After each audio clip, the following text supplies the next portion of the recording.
السلام علیکم ورحمۃ اللہ وبرکاتہ۔ پیارے بھائیوں، میں نے آپ کے لیے ایک بہترین ٹاپک لایا ہے۔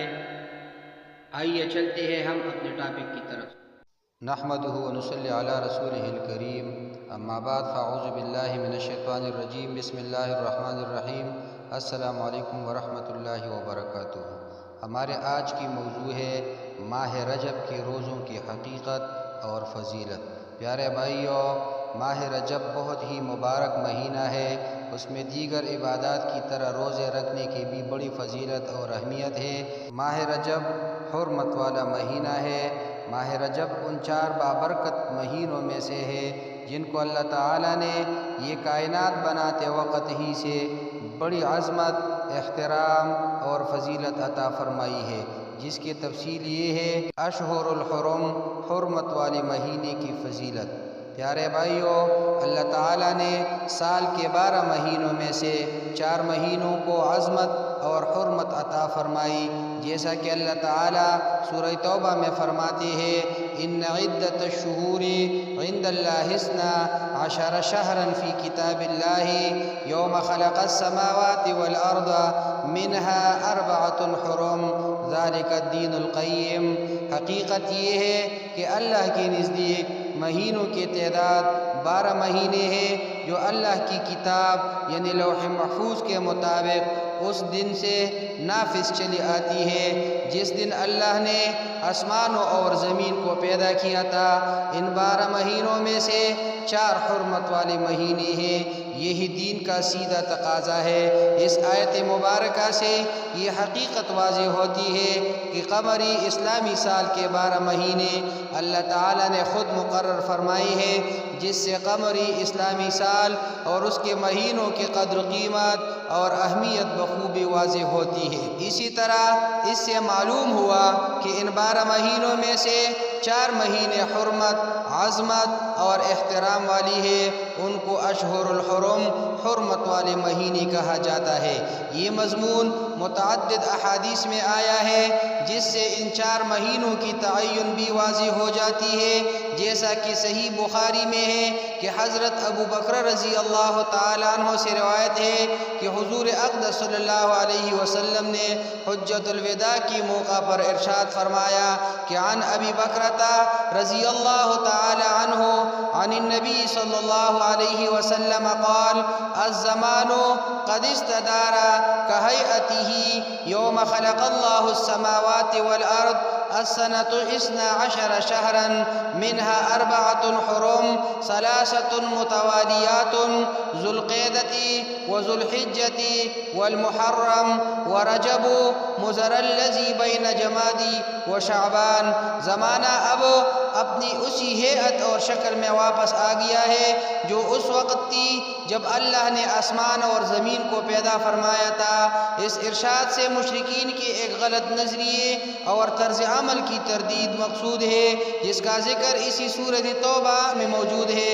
سال 12 مہینوں کا ہوتا ہے، ان میں سے 4 مہینے حرمت، عظمت اور احترام والے ہیں، 3 تو مسلسل ہیں یعنی ذوالقعدہ، ذوالحجہ اور محرم، اور 4تھا مہینہ رجب کا ہے جو کہ جمادی الثانی اور شعبان کے درمیان ہے۔ پیارے بھائیوں، اشہر الحرم، حرمت والے مہینے کی فضیلت کا نتیجہ اور اس کا تقاضا ذکر کر رہا ہوں۔ ان 4 مہینوں یعنی ذوالقعدہ، ذوالحجہ، محرم اور رجب کی عزت و عظمت اور احترام کی بدولت ان میں ادا کی جانے والے عبادات کے اجر و ثواب میں اضافہ ہوتا ہے، جبکہ گناہوں کی وبال اور عذاب میں بھی زیادتی ہوتی ہے۔ اس کا تقاضا یہ ہے کہ ان مہینوں میں عبادات کی ادائیگی اور گناہوں سے بچنے کا بخوبی اہتمام کرنا چاہیے۔ حضرات اہل علم فرماتے ہیں کہ جو شخص ان 4 مہینوں میں عبادت کا اہتمام کرتا ہے، اس کو سال کی باقی مہینوں میں بھی عبادات کی توفیق ہو جاتی ہے، اور جو شخص ان مہینوں میں گناہوں سے بچنے کی بھرپور کوشش کرتا ہے تو سال کے باقی مہینوں میں بھی اسے گناہوں سے بچنے کی توفیق ہوتی ہے۔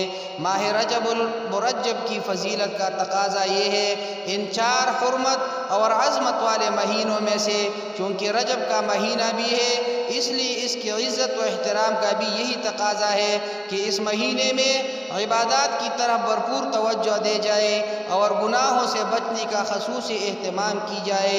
ماہ رجب میں عبادات کے اہتمام کی ترغیب اس ماہ میں روزے رکھنے کی بھی فضیلت معلوم ہو جاتی ہے، کیونکہ یہ بھی عمومی عبادات میں سے ہے۔ اشہر الحرم، حرمت والے مہینے میں روزے رکھنے کی ترغیب یہ ذکر کر رہا ہوں۔ پیارے بھائیو، حضور اقدس صلی اللہ علیہ وسلم نے ایک صحابی سے فرمایا کہ ماہ رمضان کے روزے رکھو اور ہر مہینے میں ایک دن کا روزہ رکھا کرو۔ اس صحابی نے عرض کیا کہ میرے لیے روزے میں مزید اضافہ فرمائے، کیونکہ مجھ میں روزے رکھنے کی طاقت ہے۔ تو حضور اقدس صلی اللہ علیہ وسلم نے فرمایا کہ ہر مہینے میں 2 دن روزہ رکھ لیا کرو۔ اس صحابی نے پھر عرض کیا کہ میرے لیے روزوں میں مزید اضافہ فرمائے۔ تو حضور اقدس صلی اللہ علیہ وسلم نے فرمایا کہ ہر مہینے میں 3 دن روزہ رکھ لیا کرو۔ اس صحابی نے پھر عرض کیا کہ میرے لیے روزوں میں مزید اضافہ فرمائے۔ تو حضور اقدس صلی اللہ علیہ وسلم نے فرمایا کہ اشہر الحرم یعنی حرمت والے مہینے میں روزہ رکھ لیا کرو اور چھوڑ بھی دیا کرو۔ یہ بات 3 مرتبہ ارشاد فرمائی اور آپ صلی اللہ علیہ وسلم نے اپنی 3 انگلیوں سے اشارہ فرمایا، ان کو ساتھ ملایا پھر چھوڑ دیا، یعنی کہ ان مہینوں میں 3 دن روزے رکھو پھر 3 دن ناغا کرو اور اسی طرح کرتے رہو۔ سنن ابو داؤد کی حدیث ہے۔ بعض صحابہ کرام و تابعین عظام رحمہ اللہ سے اشہر الحرم حرمت والے مہینے میں روزے رکھنے کا ثبوت۔ پیارے بھائیو، نمبر 1 حضرت سالم رحمۃ اللہ علیہ فرماتے ہیں کہ حضرت عبداللہ ابن عمر رضی اللہ تعالی عنہ اشہر الحرم یعنی حرمت والے مہینے میں روزہ رکھا کرتی تھی۔ حضرت یونس رحمۃ اللہ علیہ فرماتے ہیں کہ امام حسن بصری رحمہ اللہ اشہر الحرم حرمت والے مہینے میں روزہ رکھا کرتی تھی۔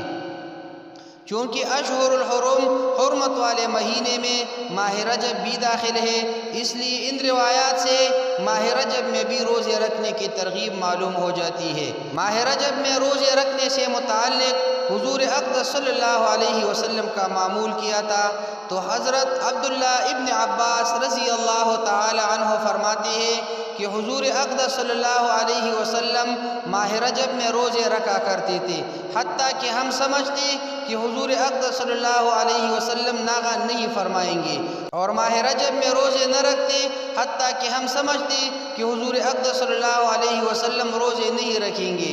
صحیح مسلم کا حدیث ہے۔ حاصل کلام یہ ہے کہ ماقبل کی تفسیر سے یہ بات معلوم ہو جاتی ہے۔ نمبر 1 ماہ رجب چونکہ اشہر الحرم یعنی حرمت والے مہینوں میں سے ہے، اس لیے اس میں دیگر عبادات کی طرح روزے رکھنے کی بھی فضیلت ہے۔ نمبر 2 ماہ رجب اشہر الحرم میں سے ہے اور اشہر الحرم میں روزے رکھنے کی ترغیب حضور صلی اللہ علیہ وسلم سے ثابت ہے۔ نمبر 3 اشہر الحرم میں روزے رکھنے کا ثبوت بعض صحابہ کرام اور بعض تابعین عظام سے بھی ہے۔ نمبر 4 ماہ رجب میں روزے رکھنے کا ثبوت حضور اقدس صلی اللہ علیہ وسلم سے بھی ہے۔ معلوم ہوا کہ ماہ رجب میں روزے رکھنا ممنوع یا مکروہ نہیں، بلکہ روایات سے ثابت ہونے اور حرمت والا مہینہ ہونے کی وجہ سے مستحب ہے۔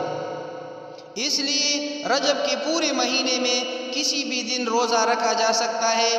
عمومی طور پر ہر دن کے روزے کی فضیلت ہے، چنانچہ ہر شخص اپنی وسعت و طاقت کے مطابق پورے مہینے میں جتنے بھی چاہے روزے رکھ سکتا ہے۔ ساتھ میں یہ بات بھی واضح رہے کہ رجب میں روزے رکھنا زیادہ سے زیادہ مستحب عمل ہے، اس لیے اس کو ضروری سمجھنا اور اس معاملے میں حدود سے تجاوز کرنا ناجائز ہے۔ پیارے بھائیو، ماہ رجب کی کسی مخصوص تاریخ کے روزے کی فضیلت ثابت نہیں ہے۔ یہاں یہ بات ذہن نشین کر لینی چاہیے کہ روزے رکھنے کے لیے رجب کا پورا مہینہ ہی فضیلت والا ہے۔ البتہ اس مہینے میں روزہ رکھنے کے لیے کوئی خاص دن مقرر نہیں اور نہیں معتبر احادیث سے ماہ رجب کی کسی خاص دن کے روزے کی فضیلت ثابت ہے۔ امام حافظ ابن حجر عسقلانی رحمہ اللہ نے تبین العجب بما ورد فی شہر رجب کے نام سے ایک بہترین کتاب تحریر فرمائی ہے، جس میں انہوں نے ماہ رجب سے متعلق لوگوں میں رائج من گڑت بے بنیاد اور غیر معتبر روایات اور فضائل کا تفصیلی جائزہ لیا ہے اور مروجہ روایات کی تفصیلی تحقیق فرمائی ہے، جس میں انہوں نے یہی بات ارشاد فرمائی ہے کہ ماہ رجب کے کسی بھی دن کے روزے سے متعلق مخصوص فضائل ثابت نہیں، اور لوگوں میں جو فضائل رائج ہیں وہ سب من گڑت اور غیر معتبر ہے۔ تفصیلات کے لیے مذکورہ کتاب ملاحظہ فرمائیے۔ یہاں اس کتاب سے مختصر عبارت ذکر کر رہا ہوں۔ لم يرد في فضل شهر رجب ولا في صيامه ولا في صيام شيء منه معين ولا في قيام ليلة مخصوصة فيه حدیث صحیح یصلح للحجہ۔ اس لیے جو لوگ ماہ رجب کی پہلی، دوسری، تیسری، 27ویں یا کسی اور تاریخ کو روزے کے لیے خاص کر کے اس کے لیے اپنی طرف سے فضائل بیان کرتے ہیں، وہ واضح غلطی کا شکار ہے۔ ایسی تمام روایات غیر معتبر اور بے بنیاد ہے، اس لیے ان روایات کو درست سمجھنا، ان کی بنیاد پر روزے رکھنا اور ان کے آگے پھیلانا ہرگز درست نہیں ہے۔ ماہ رجب کے روزوں سے متعلق چند غلط فہمیاں ذکر کر رہا ہوں۔ پیارے بھائیوں، یہاں اس غلط فہمی کا ازالہ مقصود ہے کہ بعض روایات سے ماہ رجب میں روزے رکھنے کی ممانعت معلوم ہوتی ہے، حتیٰ کہ بعض صحابہ کرام اس پر نکیر بھی فرماتے تھے، تو اس حوالے سے یہ سمجھنا ضروری ہے کہ یہ ممانعت علی الاطلاق نہیں، بلکہ اس صورت میں ہے کہ نمبر 1، جب ماہ رجب کے روزوں کو حد سے زیادہ اہمیت دی جائے اور ان کو لازم سمجھا جائے، نمبر 2، یا ماہ رجب کی تعظیم میں غلو سے کام لیا جائے اور اسی نیت سے روزے رکھے جائیں جیسا کہ زنا جاہلیت میں اس مہینے کی تعظیم میں حد سے تجاوز کیا جاتا تھا۔ نمبر 3، یا ماہ رجب یا اس کے مخصوص ایام میں روزے رکھنے کی من گڑت فضیلت بیان کی جائے۔ نمبر 4، یا ان روزوں کو رمضان اور عید کی طرح اہمیت دی جائے۔ ظاہر ہے کہ یہ تمام باتیں غیر شرعی ہیں، اس لیے ان غیر شرعی مقاصد، نظریات اور جذبات کی بنیاد پر رجب کے روزے رکھنا ہی ممنوع ہے۔